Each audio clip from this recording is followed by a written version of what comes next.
Okie dokes. Right, so I am going to get started because I don't want to take up your precious time. Hi, Lena. If you you're welcome to keep. Hi. Oh, sorry, I'm just getting back. I'll join in like a couple of minutes. Perfect. Perfect. Perfect. Not to worry. It's totally fine. Cool. Okay, so I'm going to get started. So welcome for props, our prop love workshop. So what we're going to do is we're going to spend 45 minutes just going through some prop use, and I'm going to go through using the blocks. And if you don't have blocks, you can absolutely kind of make it up at home. You can use a water bottle sometimes, depending on what the purpose is. I would suggest a shoebox is a great alternative to the blocks because they're about the right size as having two, or having one turned on its side. Otherwise, sometimes a water bottle different, but it depends on the use of the block. Yeah. So we'll use. So maybe you mentioned, Henrietta, that you've got dumbbell, a kettlebell. So that can be used for a couple of things. But we're going to take a look and just explore a little bit. We're also going to use a bolster. And of course, not everybody has a bolster at home. I actually only recently got this beautiful thing, which I really love. So if you don't have a bolster, then you can also make it up by using cushions instead. You can have a pile of cushions. And again, I'll explain how to do that. And lastly, we're going to also look at the strap, using the strap. Oh, sorry, not lastly, you use the strap. And also, my favorite prop of all is the wall. So get yourself into a spot where you can have access to a wall if you can. And if you don't have access to a wall and you want to just drink this in and come back to it later, then you're more than welcome to do that. I am going to put this workshop in the video library, and I'm going to keep it as free, so you can always come back to it to explore it a little bit later. Okay, so I'm just going to adjust the screen here, whoop, so that you can see what I'm doing down here on the floor. Perfect, awesome. Okay, great. So again, you can use a shoebox or a hefty book. A good old Harry Potter works probably just well. Instead of a bolster, you can use cushions. Instead of a yoga strap, you can use a belt or a scarf. And also, I've also grabbed here my stretchy bands. These are brilliant. So using stretchy bands in your practice is something I've been doing a little bit more of recently. And of course, the wall. So let's get started. So first up is using the blocks. So there's so many ways to use the blocks. Yes, brilliant. I'm so glad you brought out the cushions. Yay. And the kettlebells. Awesome. So using the blocks, there are so many ways to do this. I think I could do a whole workshop just on using the blocks. So maybe some other time that might be exactly what we do. For right now though, let's look at the blocks. Traditionally, we often have seen people tend to think that blocks are used for beginners when you can't reach the ground, maybe to access a pose, and maybe just to help bring your hand down when you're in a posture, in a triangle, extended side angle, or coming into your half moon pose. The reason for having the block is not so much just to help you reach the ground and to stabilize you, but it's also to give you the opportunity to really expand and get into the pose without having to compromise what your body's doing. So as an example, having the block underneath you for your triangle pose. So if we do triangle this way, where your feet are lined up and you come into your triangle, you want to line up the side body with the front leg. So you're leaning back ever so slightly and you're lining up the side body with the front leg. It's really common that we're not quite able to do that. So we're a little bit further forward here, maybe, yeah? And in order to have that solidity, while you're really kind of finessing the pose, might be to place your hand on a block and then thinking about sending the front hip forwards and the back hip back. That's going to allow you also to lean back into the pose. So your block is there to make you much more stable. Exactly the same thing happens when you're coming into half moon. A half moon pose is not, rather than having your torso slightly facing the ground, we want to open it all the way up, and having yourself grounded with a block gives you that space to open up the hip, open up the chest, and come all the way in. Same again, coming down, bringing your hand down on the inside, so we move from extended side angle to hand on a block and changing the height. Yeah, but again, we might want to start to explore and really open the chest even more, elongate the side of the body, and really lengthen. So those are a little bit more traditional ways maybe of using your blocks. But how do we use the blocks to get a little bit deeper and kind of get a little bit more juice out of our practice? So first of all, I want to invite you to take a good old vinyasa on the blocks. And I say good old vinyasa, and by that I mean the sequence of movements that we tend to call a vinyasa, i.e. your high plank, low plank, up dog or cobra, and down dog. So a vinyasa, the word vinyasa really means to place in a special order. So you're placing the body in a special order, in a special sequence. It doesn't always have to be high plank to chaturanga, low plank, urdhva mukha svanasana, up dog, or cobra, buddha pingasana, back to down dog. Your journey to down dog could be any sequence of movements. It could easily be just stepping back. So first up, you're going to take your blocks if you have a block, and you're going to, so if you don't have a block, we'll come on to that in just one little second. If you have blocks, we're going to take your blocks like this. So you're going to take your fingers over the top edge of the block and your thumb and little finger over the outside of the block. If I had instead a book, like a nice thick novel, I would do the same thing. So I would bring my fingers to the edge of my book. Yes, this is my book. And then my two fingers to the outside. Okay? Yeah, perfect. Shoes, that'll do. Exactly. That's it. So you're going to come to bring your hands onto the block. You're going to step back into your high plank.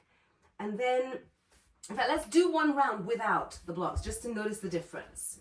So we're going to lower down the knees. We're going to send the shoulders forward, elbows in to come down. And then we're going to lift into cobra. And then actually, let's see if we can come up into our down dog. Shoulders back, thighs off the ground, toes pointed, lift the chest. Good. And then from here, back into downward facing dog. Now, let's do that again with the hands on the blocks. So come to bring the fingers over the edge, thumb and little finger out the side, and do that again. So high plank, we lower down, maybe knees first, or maybe you hover. Good. And then we're going to come up. Good. And now that cue to lift the legs up. Good. You open through the shoulders, open through the chest, squeezing shoulder blades together. That gives you a little bit more space, hopefully. How do you find that? Give me a yes or a no, a little shake. Yeah? Good. And then when we go back into down dog, the fingers are still squeezing the block. And what that's going to do is actually engage the muscles that wrap around the wrist, your wrist extensors and wrist flexors, so that you engage the muscles and have that extra strength. It's a little bit more protection for your wrist. So if you have somebody who has weak wrists, that could be a really nice way of finding more opening through the front of the chest, and then finding that protection for your wrists in downward facing dog. Now, if we're still on the block here, we're going to see if we can take it up a little notch, coming into crow pose. So crow pose, if we're just learning your crow pose, this is where you might want a slightly sturdier prop. So if you're using your hands on shoes, for example, as you were there, you might want to, or on a book. The book will probably still be useful. You might want to get your shoebox out. Is you're going to, if you're learning crow, you're going to step up on your book or your block.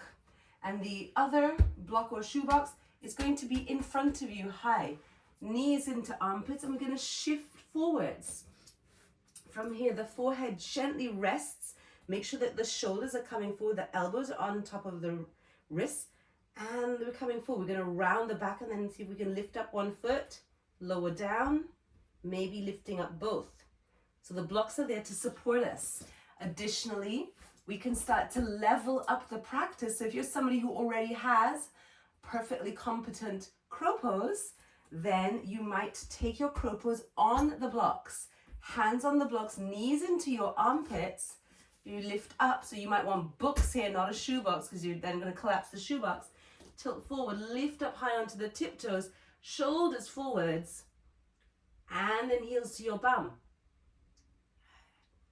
So make sure if you're doing this that you, maybe in the beginning, you do have a cushion or something in front of your head in case you tip forward, because what tends to happen is that your brain suddenly goes, oh my God, I'm on a raised surface. So it gets into a bit of a panic. So what you want to do is to have something in front of you that will be there just in case you start to tumble forward. Ideally, if you start to tumble forward, you're going to immediately pounce out of it so that you don't land face first. But doing the crow on blocks is a really great way, because another thing that you can do is to build strength with the blocks and be able to take some interesting transitions. For example, let's say we were sitting down, hands on our blocks behind, and we lift up into reverse tabletop, hands on books or blocks, and we sink back. Maybe this might be a nice way to build strength for an L-sit, lifting up the legs. Yeah, and then once we've got that extra height, we start thinking about where can I take this in other postures. Perhaps you really enjoy doing postures such as 8-angle pose, and maybe you're already fine with doing it on your hands, so crossing over the ankle, leaning forward and shifting. But then the progression to that posture is to progress into Ekapada Kundiniyasana. I'm talking fast, I'm trying to get a lot of content in here. So to do the transition, we would come into your 8-angle pose and then lifting up, take the bottom leg out behind you and then transition. We're working on that to start to work towards it. A little bit more height by using the blocks will really help you. So if you don't have blocks, you can use books, like I said, underneath your hands. I really recommend buying the blocks, because if you're invested in your practice, these cork blocks are fantastic. They have lasted for years and years and years. And in fact, I think I bought these ones 10 years ago. And you come back into your posture. So coming up again, use your blocks, fingers over your blocks. This helps with your wrists, and you press up to lift your bum. You then extend the legs, and then there's all of a sudden lots more room underneath you to pass that left leg underneath and come forwards, so that you can make your way into that transition. So the blocks are there to help lift us off the ground a little bit more. So again, it's not a beginner transition. So we're using the blocks to lift us up. At the same time, the blocks are helping us because sometimes it's a little harder to press up from the floor. A little bit of extra height means your elbows are bent even more. So with your elbows bent, it's a lot easier to push and lift up than doing it from the floor. This can be a little harder. So try it with the blocks. Even if you try not the full transition, even if you don't take full 8-angle pose, have a go with 2 blocks, 1 under each hand, or 2 big books, 1 under each hand. And you come, I'm gonna try it out with the books, actually, just so that I'm not making things up. So I've got my books, I'm gonna try it out. I'm gonna bring my hands onto the edges of the books. This is going to go horribly wrong and I'm gonna get really embarrassed. But we're gonna, for instance, bring one leg up over the arm, take your blocks or your books back slightly, lean forward and lift the bum. And then from here, maybe lift the bottom leg and then lower down. Try that without the books. It is definitely a lot harder. My bum is definitely a lot lower because the books are adding those extra 2 inches to get me off the ground. So if I were to try that full transition again using books, in case you haven't got blocks, you come up into that 8-angle pose, and I've still got more space because of the books to go into a full transition. Good. The second thing, or third thing, that I'm going to use the blocks for is also to build some strength in different ways.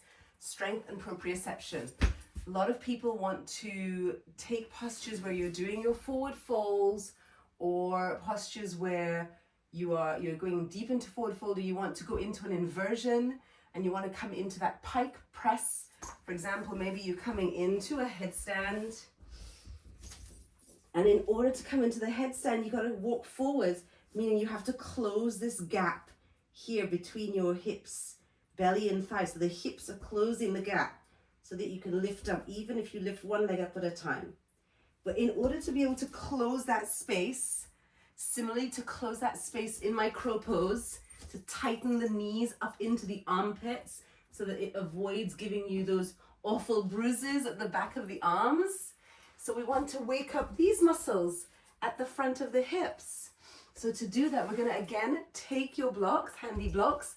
This is where you can use something like a kettlebell, a water bottle, or a small dog, whatever. You're going to come in straddle, have your prop, whatever it is, on the ground. We want to ideally start low, and then hands just beside your thighs. My preference, my recommendation is to do it leaning against a wall or a person. So what we don't want to do is we don't want to do this and lean back, lifting the legs up and down over. We want to keep the back nice and straight. So find a wall to lean back against, and then we're lifting the leg up and over. And you might find, okay, this is pretty easy. So if you're at home and you're using a book, then maybe you have a pile of books. You make the pile a little higher. Yeah. And you go in and out. All the while, the back stays straight, so I'm not leaning back. I'm coming forward so that my hip flexors are doing the work. And if that's getting easier, I'm going to start stacking my blocks to make this more challenging and to really wake up that muscle. It's also going to activate your thigh muscles, the quadriceps. So have a little go at doing that strength drill where we open the legs into a straddle. Doesn't have to be the biggest, widest, showy-offest straddle in the world. And we're going to take the legs slowly over your blocks, one after the other. And then moving them in and then out again. So making it the height that you need it to be. Another great way to use your blocks to build strength, abdominal strength. We're going to take the block between the feet. We're going to take the other block in the hands. So again, maybe it's a book, maybe not the kettlebells, unless you're really hardcore. You're going to bring the block. Yeah, the shoebox is great because that's giving you proprioception. So pop it in between the feet and come down, taking the other block in your hands. Lower down. Good. Now take your shoebox even wider there, Henrietta. Take it on a wider setting, your shoebox. So it's a cross rather than slim. Take it wider. Yes, exactly. And then come down. Good. And then holding the legs out, we're going to take the block and offer it over to one side and take the feet to the other side. We're going to come back to center, switch directions. Come back to center and switch. Come back to center and switch.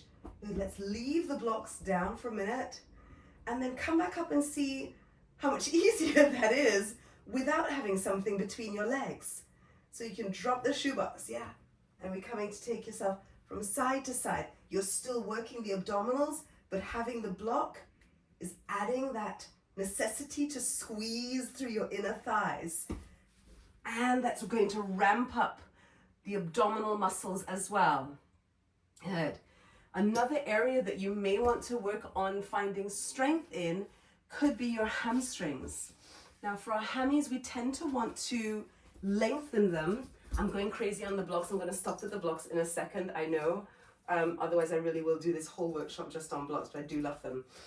With our hammies, we want to work on forward fold, and a good way to do that will be to start with legs straight, good, and maybe the hands don't naturally touch the floor because the hammies are a little tight, or it could be the nerve that needs flossing, but that is a whole other workshop. So you maybe take your block underneath your hands, and then as you're able to forward fold deeper, you lower the block. What that means is that you are not compromising by bending your knees. Now, if you want to bend your knees, I really recommend bending your knees as well. Yeah, so that might also work for you. But if you want to work on keeping length in the hamstrings and forward folding by closing that space between belly and thigh, use your blocks to bring your hands onto. And then when your hands are fully on the floor and you want to advance your forward fold, take the blocks the other way. So you had the blocks under your hands, you're now going to take the blocks under your feet, hands to the ground. And then, okay, I'm going to add an extra block. And I'm going to stand up on my extra block and take a forward fold. Yeah? So in that way, you start to use the blocks for a more advanced practice as well as a more accessible practice. Again here, perfectly great to stand up on a stack of books and take your forward fold. Equally, in a seated forward fold, Paschimottanasana, you might forward fold using the block at your feet to lengthen you out. Yeah? Good. So let me see, we've done, I haven't done one more thing for hamstrings. So we've looked at lengthening by using the block for an active forward fold. We also want to, as well as lengthening the hamstring, we also want to strengthen the hamstring, because part of it is also about finding stability. Now, what I've noticed is I've had a slip disc in my back for a while, and I'm noticing that my right side is weaker than my left side. So if I want to wake up my glutes as well as my hamstrings, I'm going to bring some proprioception in. And perhaps you're working on things like wanting to reach back and hold your foot. So you know we come in and we do the beautiful dancer's pose and hold the foot and reach back and hold the foot, and you're like, my hand is miles away from my foot. So one of the things we can do to work on that is some active work. So coming in, for instance, in a lunge, but bringing the knee forwards, bending the back knee, and then lifting up that back knee. Active work. So you're actively recruiting strength through the hamstring and the glute. What I want to do is I want to also add some proprioception to that. And I'm going to additionally pop the block into my calf and have it there. And then pulling, see if I can squeeze it to my thigh, the back of my thigh, so that as I start to work towards reaching back, I'm strengthening this muscle that is teaching it to squeeze in so that I can find my way back to the hand to foot, which leads me nicely onto the strap, of course. So using your yoga strap, maybe you made it into a little loop, or you use your belt, or even like a t-shirt or some other clothing or scarf. We know obviously that you can use your belt by popping your foot in, bending the knee. Now from here, you've used your block to build the strength by squeezing, and then we're going to start to walk the hand down. So we know that this is a really common way to use the strap to help us find a deeper back bend until we're able to come back and hold the foot. Comme ça. Yeah. But what about other poses? Maybe you want to explore deeper back bends in a different way.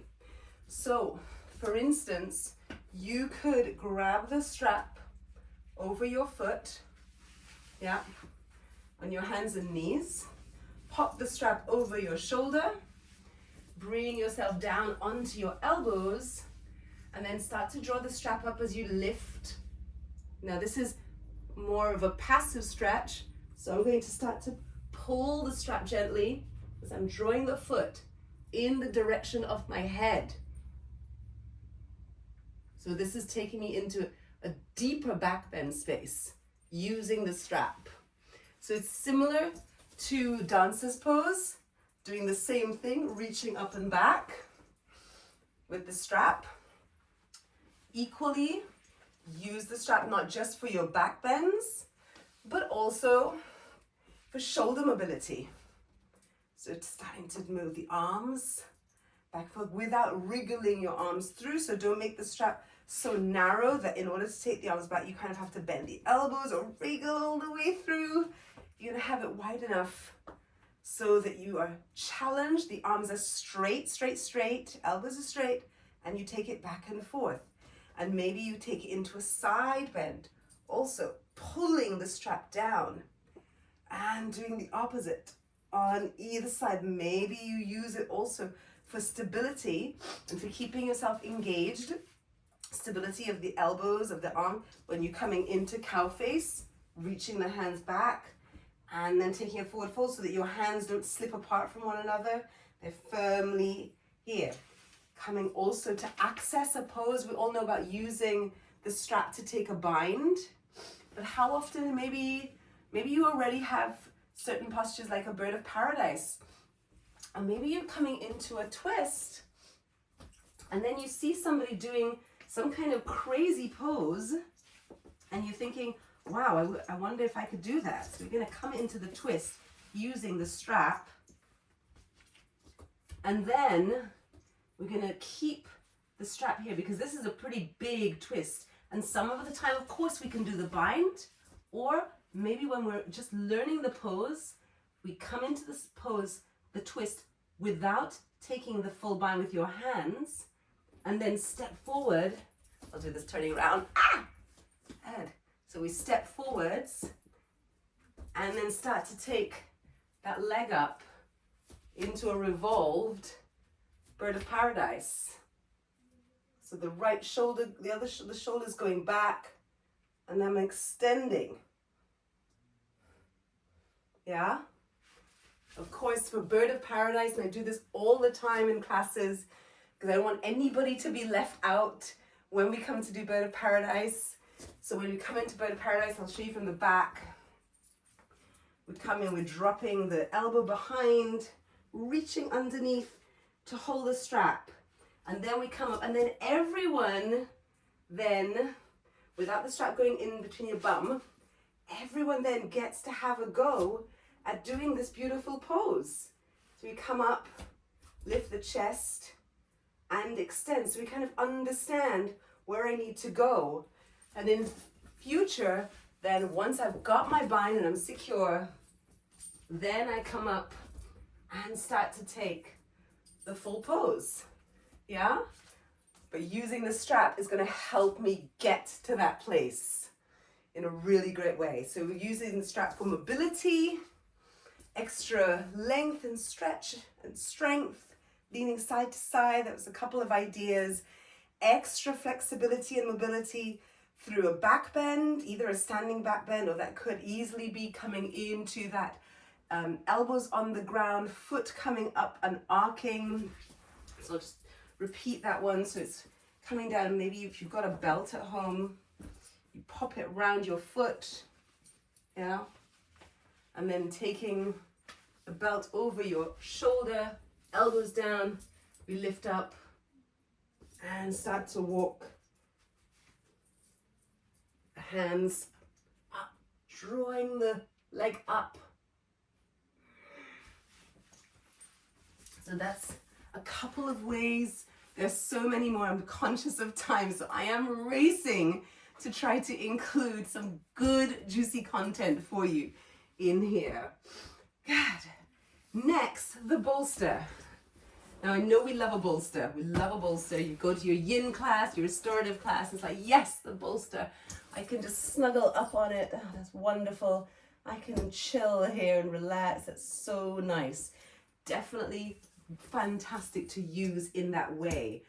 However, you can also use the bolster for accessing or for doing more advanced postures.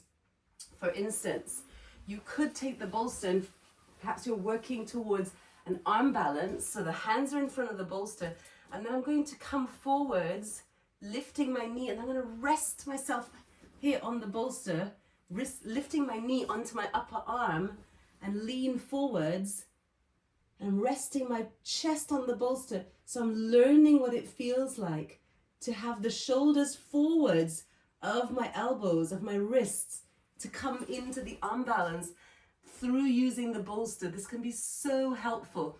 If you're using cushions, I'd say get 2 or 3 firm cushions. Like maybe use a cushion off the back of the sofa. That would be perfect. This bolster, I can't remember, I think it's like 30 or 40 pounds. I get my bolsters from Yoga Mad.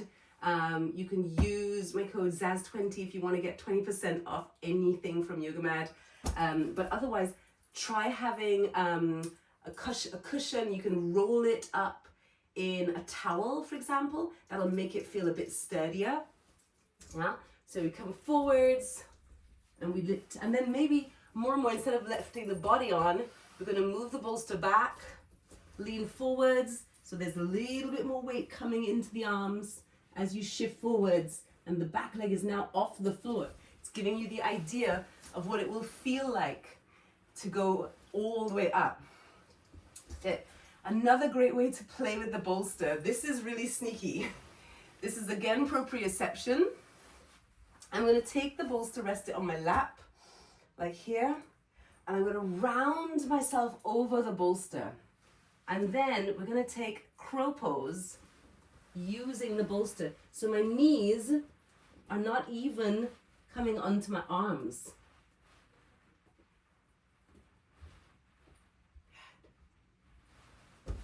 So again, if you want to try that one out, maybe you're somebody who finds it a little bit of a challenge to bring the knees up into the arms, but I've got to tell you, using the bolster is really challenging because you've gotten used to pulling the knees all the way up and going forwards really easily. And then all of a sudden now you don't have the knees on you anymore. You're coming forwards. And again, do play safe. Have a cushion or something on the floor in case you tip forwards. Yeah. And then also obviously, you can use the bolster if there's a time when you think, I don't really want a massive arm balance. Sorry, not arm balance, a massive back bend. I'm going to go for something gentler. So sure, we know that we can do, lean back over the bolster here. And that's quite nice. Often you can even prop up the bolster by putting some blocks or books underneath it. So you lean back. And that's nice and gentle and really supportive. Yeah. If you wanted to go something a little deeper, you then could use the bolster here as you go back over the bolster, opening your shoulders out. And if the head doesn't touch the floor, you grab second prop, block or book to rest your head so that it's supported. This is lifting you up through the chest, much bigger back bend. Yeah. Equally, maybe I want to work towards something like Kapotasana, where I'm on my knees and I'm going backwards. So I might come up, taking the bolster behind me and use it so that I start to go back. I'm really opening up through the hip flexors here and then going back.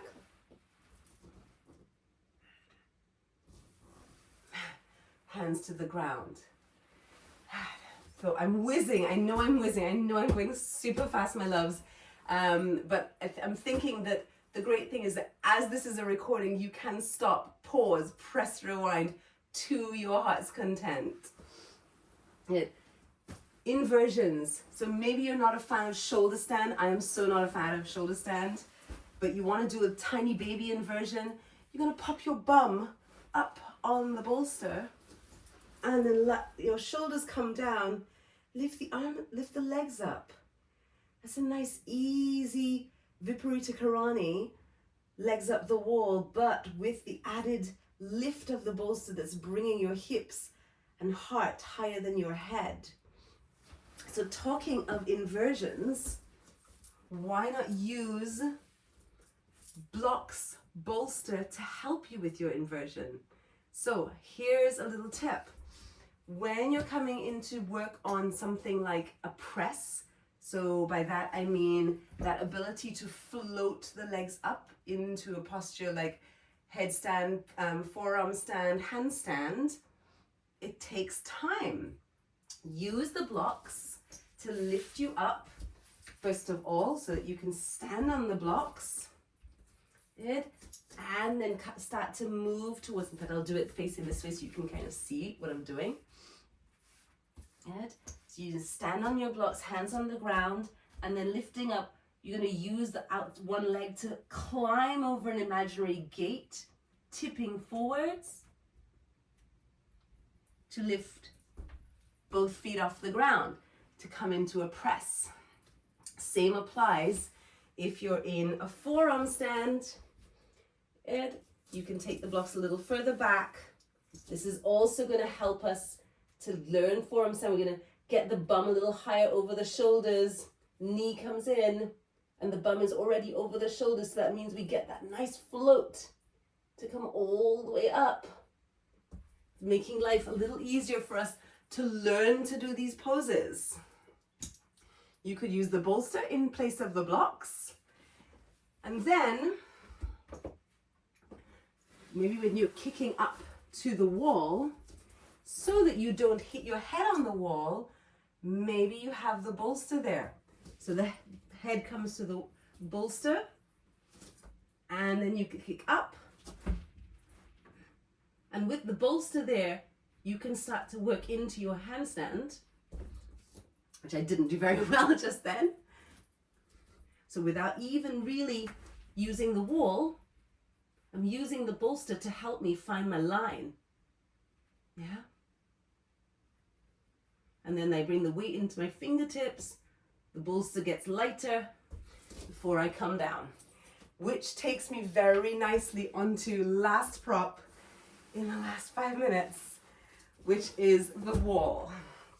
So the wall is by far probably my favorite or second favorite prop after the blocks.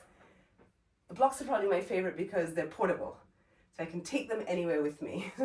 The wall is also a favorite because there's always going to be a wall unless you're outside in the park or in your garden. So hence, second favorite.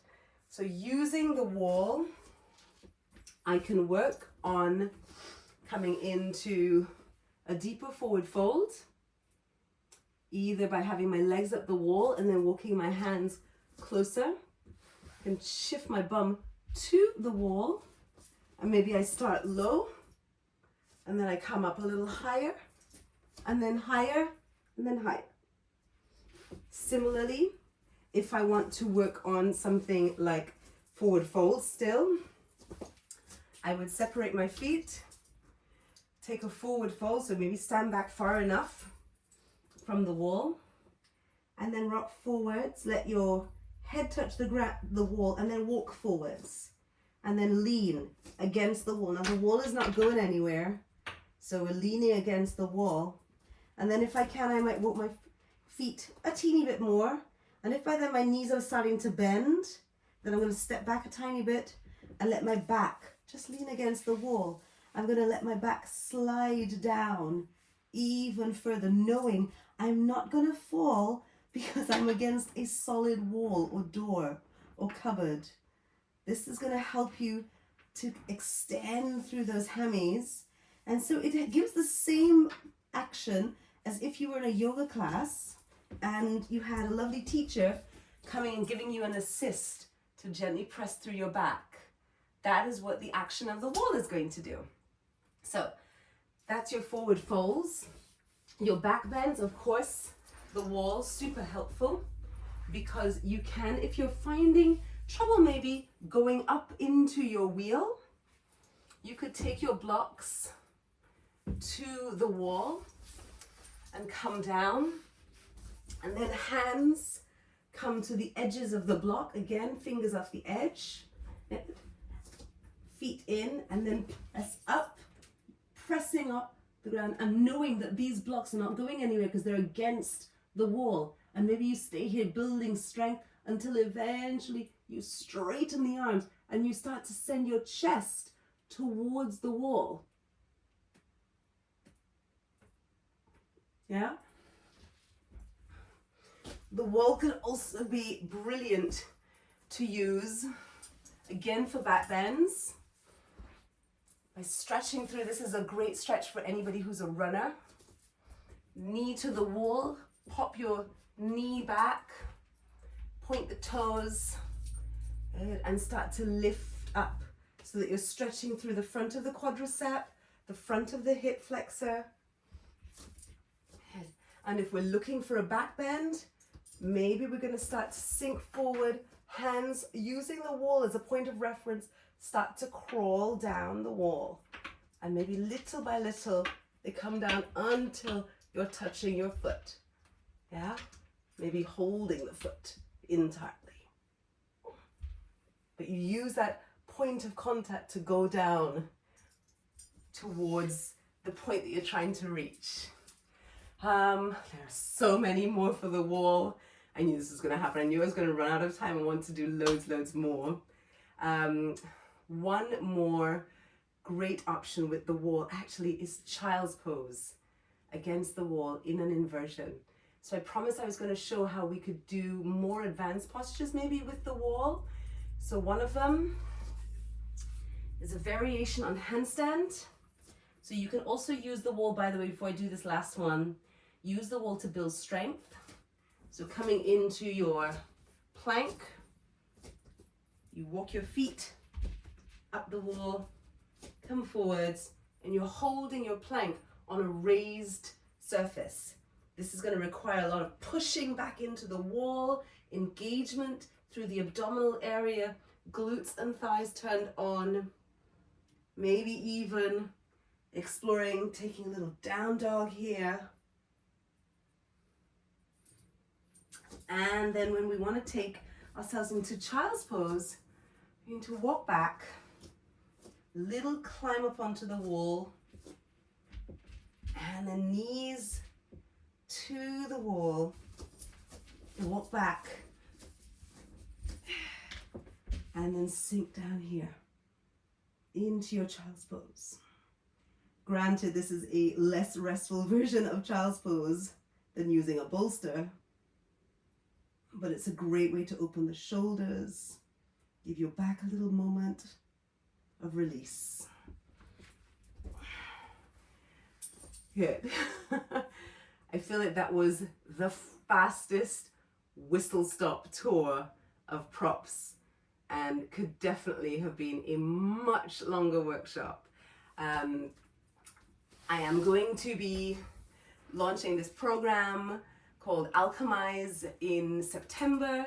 It is for anyone who wants to go deeper into the practice, whether that is deeper into the physical practice, learning about different postures, whether that is discovering a little bit more about the philosophy of yoga, all the things essentially that might take you deeper into the practice, meditation, breath work, pranayama, postures. We'll have one-to-one sessions included, so you'll have one-to-one time with me, as well as group sessions, either online or in person. It's a 10-week program, basically to alchemize your practice. And starting in September, if you miss that, then there will be another one. But we're starting in September, and essentially it means that it's almost as though you're doing a teacher training, a yoga teacher training. A lot of people want to do a yoga teacher training just to get deeper into their yoga practice without, maybe you're somebody who doesn't want to be a teacher. You just want to go deeper into the practice. That is what Alchemize is going to offer you. So if you're interested in that, do let me know. Just ping me an email, yogawithzaz@gmail.com. I will ping you all the information about Alchemize. There is some information on yogawithzaz.com on the workshops and programs section. But in the meantime, I hope you had a good session. I hope it was useful. Please, please pop me a line. Let me know. I'd love to have your feedback because then maybe I might do this and make it better. Thank you so, so much. Have a beautiful rest of your evening. Look after yourself. Please always play safe. Listen to your body. Om Shanti. Thank you, my friends. Good night.